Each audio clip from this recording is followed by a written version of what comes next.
ரொம்பவே ஷாக்கிங்கான 3வது வாசல். ஷாக்கிங்னு நான் ஏன் சொல்றேன்னா, அது எங்கேயோ தூரத்துல இல்ல. இங்க நம்ம தமிழ்நாட்டுல திண்டுக்கல் மாவட்டம் கிட்ட கொடைக்கானலோட அடர்ந்த காட்டு பகுதிக்கு பின்னாடி அமைஞ்சிருக்கு. மக்கள் இத கால் மாங்காணி குகைன்னு சொன்னாலும் 1980கள்ல இருந்து இது தமிழ்நாட்டின் நரகவாசல்னு அறியப்படுது. இதோட இருண்ட வரலாறு 1987ல ஆரம்பிக்குது. 12 பேர் கொண்ட ஒரு மைனிங் எக்ஸ்பர்ட் டீம் குகைக்குள்ள இருக்கிற மினரல்ஸ் ஆய்வு செய்ய உள்ள போறாங்க. அவங்க உள்ள நுழைஞ்சு கரெக்டா 18 நிமிஷத்துல அவங்களோட வாக்கி டாக்கி கனெக்ஷன் கட் ஆயிடுச்சு. நாட்கள் போயிட்டே இருந்துச்சு.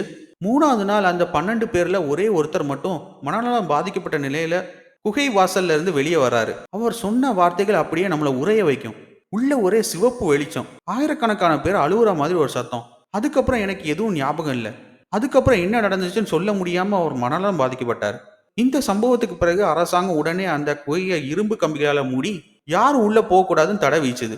முழு வீடியோவையும் பார்க்க இணைக்கப்பட்டுள்ள லிங்கை கிளிக் பண்ணுங்க. இந்த வீடியோ உங்களுக்கு பிடிச்சிருந்தா ப்ளீஸ் ஒரு லைக் பண்ணுங்க.